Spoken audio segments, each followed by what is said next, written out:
Hello, everybody. Ciao a tutti for a special Rising podcast. Today, we have a special guest because we introduced to you someone you've already seen in Rising Sun two times in two different years in three different matches, very different matches, I will say. All of them are already released on our YouTube channel, so don't forget about it. And never forget to support all Rising Sun roster members and especially all wrestlers all over the world. And now, your special guest, Holidead. Holly, Ciao, ciao, bella, bella. I think that's you, the right thing to say. I think we can switch to Italian. You're already No, no, no, perfect. no, no. I think that's all I know. That's all I know. Okay. It's a beginning anyway. One word, it's New Year. Now we are in 2020.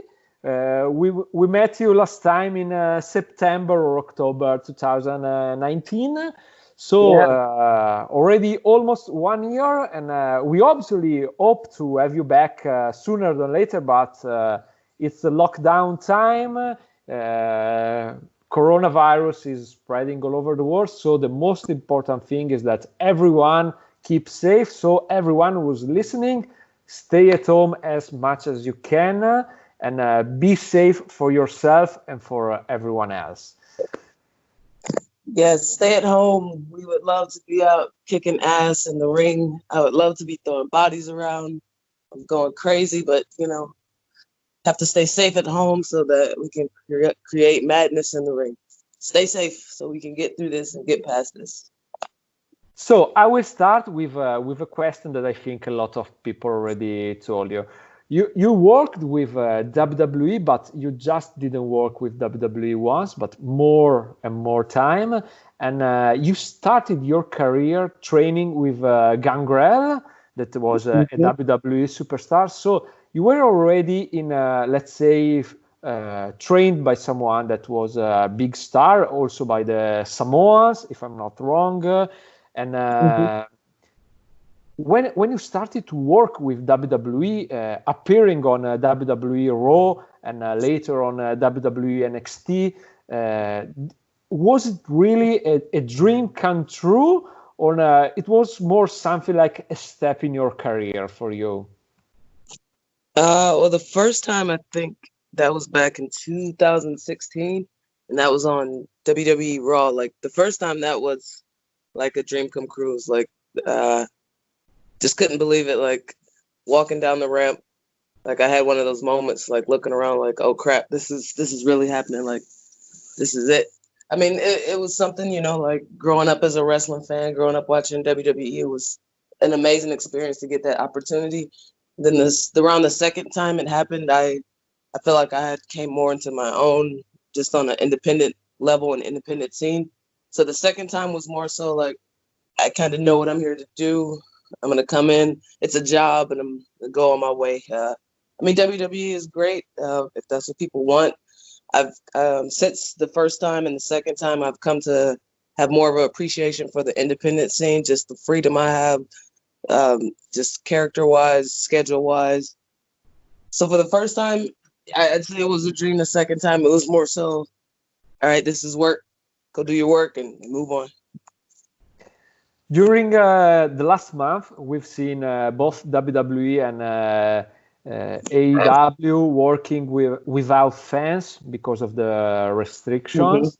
And we heard that, for example, one of the Italians who's now living in the US, D3, he refused to be booked by AEW because he said he didn't want to go there just because someone else wasn't able to be there because of the crisis, of the global crisis, of this crazy situation. About you, if they would have offered you a booking, would it have been okay to work with one of these very big company, or you would like more to wait after the crisis will be over? I mean, we all have to make our own decisions. For me personally, if that came along, I absolutely would take it because there's no guarantee in wrestling. Like you don't opportunities won't always come around. So like I can't just pass up something and be like, oh, I'll get it next time. There might not be a next time. Someone else might get that spot and they might show their ass off and AW signs them and that spot is officially gone. It's not there for it next time. I mean, again, everybody has to make whatever decision they feel is right for them. Me personally, I know, opportunities they don't fall out of the sky for me. I usually have to work for them. So if something did come my way, I absolutely would jump on it. Perfect.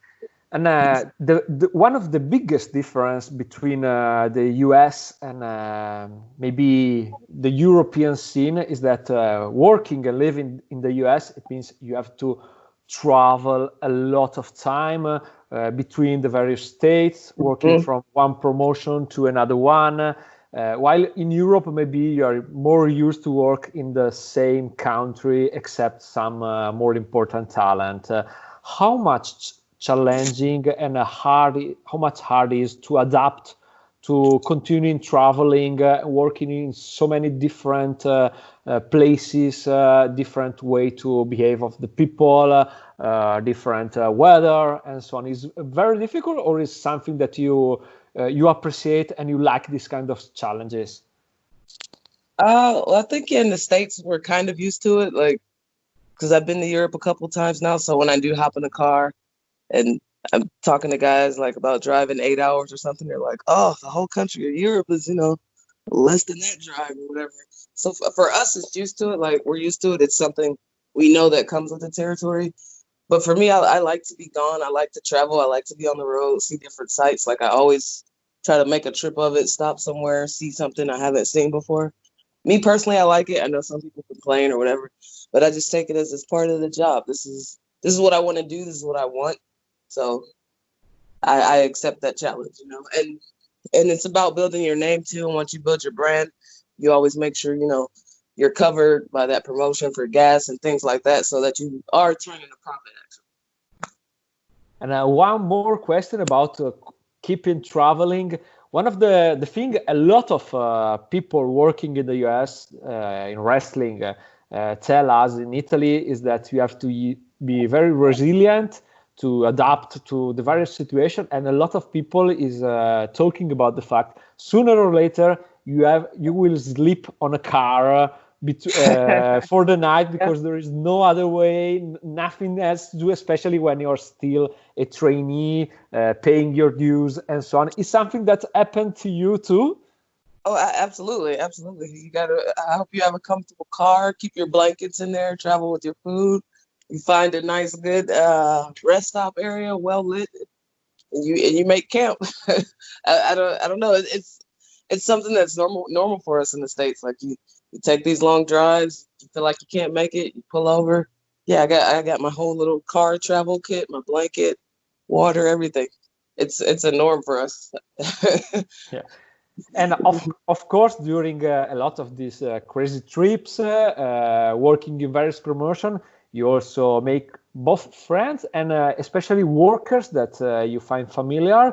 And for you is pretty obvious. We have to say one name, that is Thunder Rosa. You work with her in a lot of promotion, and I think more important, you work with her in Japan too. You had various tag team matches in Japan with her, and both also single matches and other tag team matches. And how much important was for you that run in Stardom, if I'm not wrong, as the Twisted Sisters? Was very important to be with her. I think she's someone very important for you, looking at all of these matches you had with her.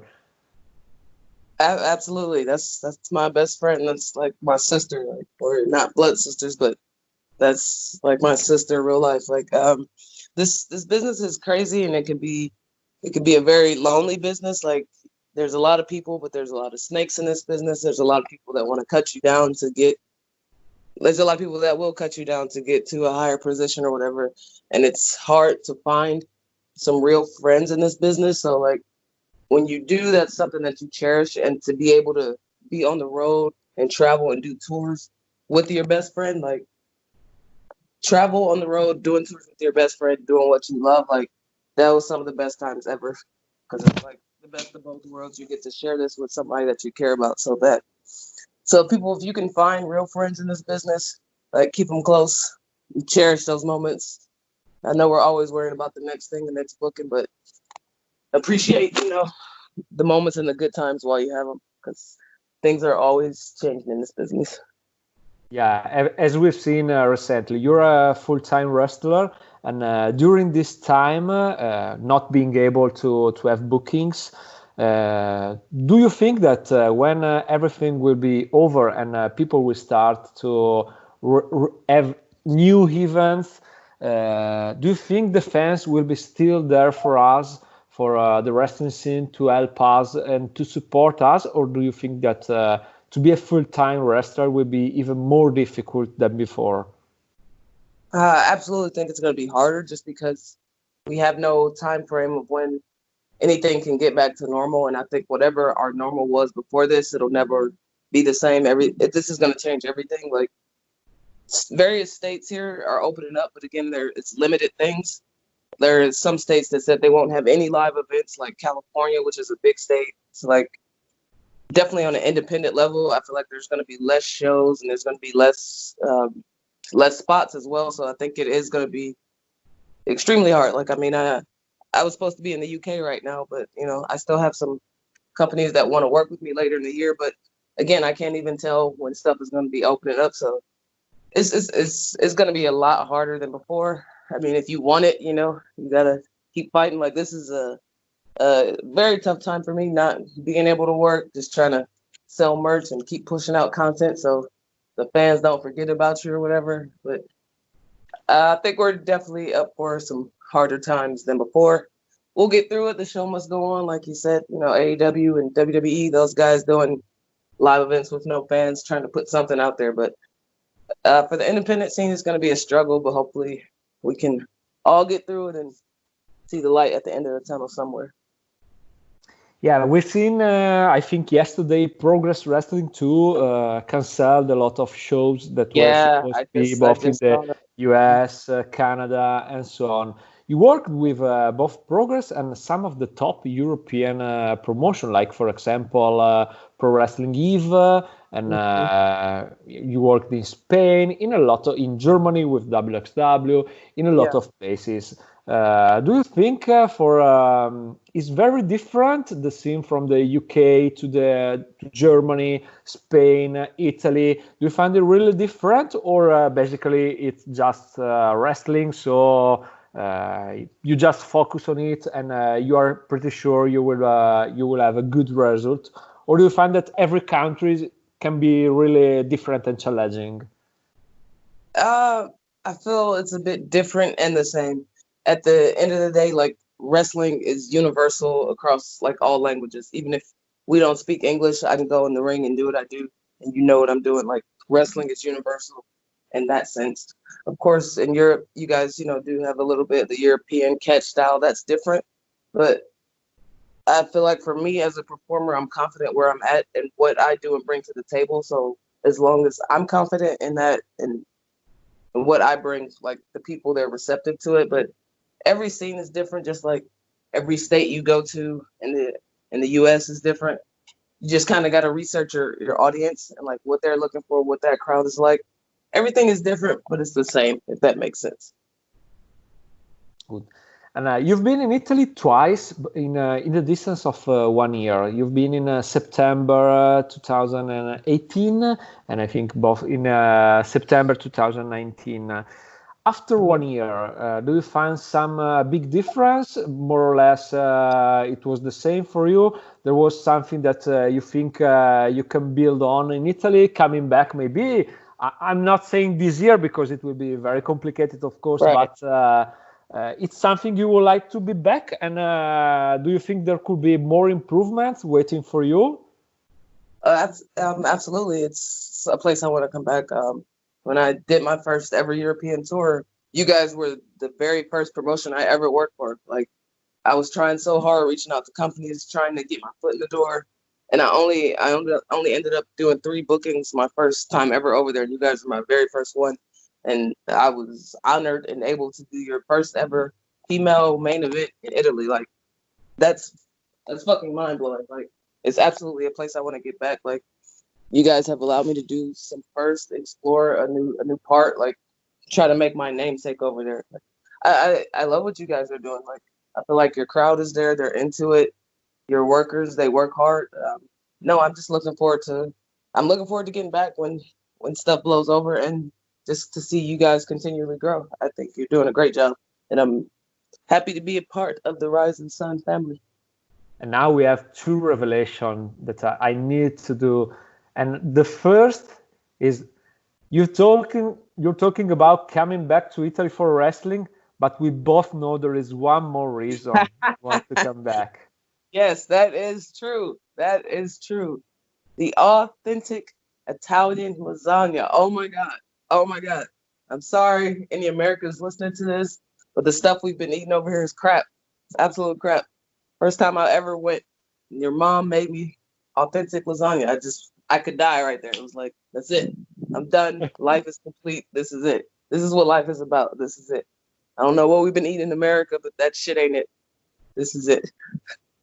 And now I need to do my revelation because the first time you've been booked in Italy, we were not looking for you, but we didn't know you were in Europe. We knew there was a Japanese girl in Spain, so we contacted the Spanish promoter, and he said, unlucky, she's not available because she is already booked, but we have this American girl that she could be available, and that's where everything is started for your Italian experience. And starting from this fact, do you believe that sometimes luck can be very important, or do you think it's just a combo of hard work that sooner or later will pay off? So maybe you have sometimes one opportunity, but working hard and being always better than the day before, you will surely get opportunities. Just from my personal experience, I can't really say that I'm a believer of luck. I don't think anything that I've ever had come my way is for luck of the draw. I mean, there might have been some coincidence, like I happen to know this person and they put me in connection with this person, which happened, like was the way I found out about you guys, your email.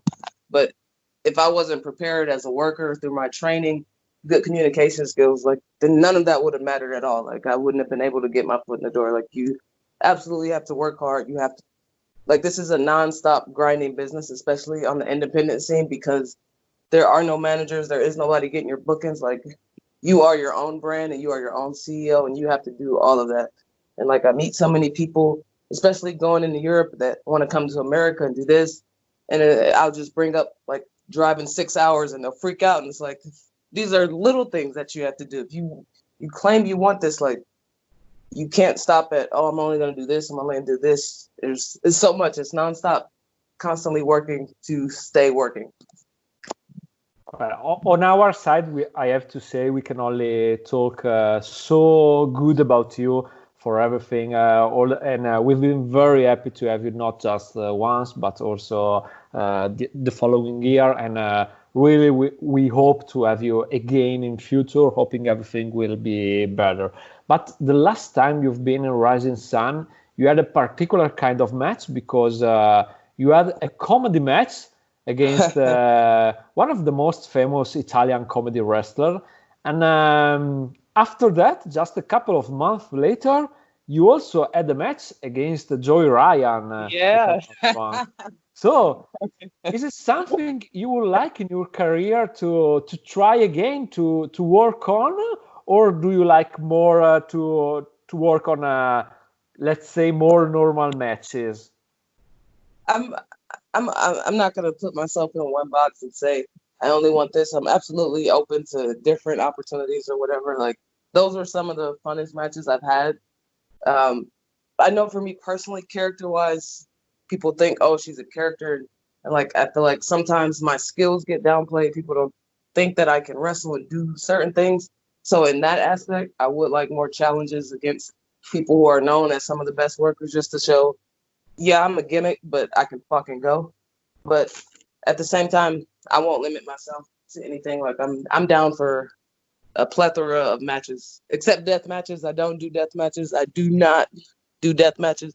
But otherwise, like I'm open to exploring, and I feel like it helps you grow as a worker in general, just doing different types of things and being able to work with all different types of people in different matches.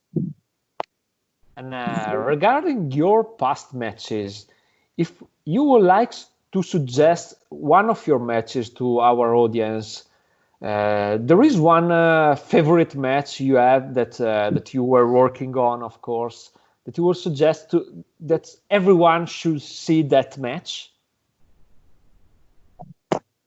You mean from Rising Sun or in general? No, generally. Oh, that's a hard.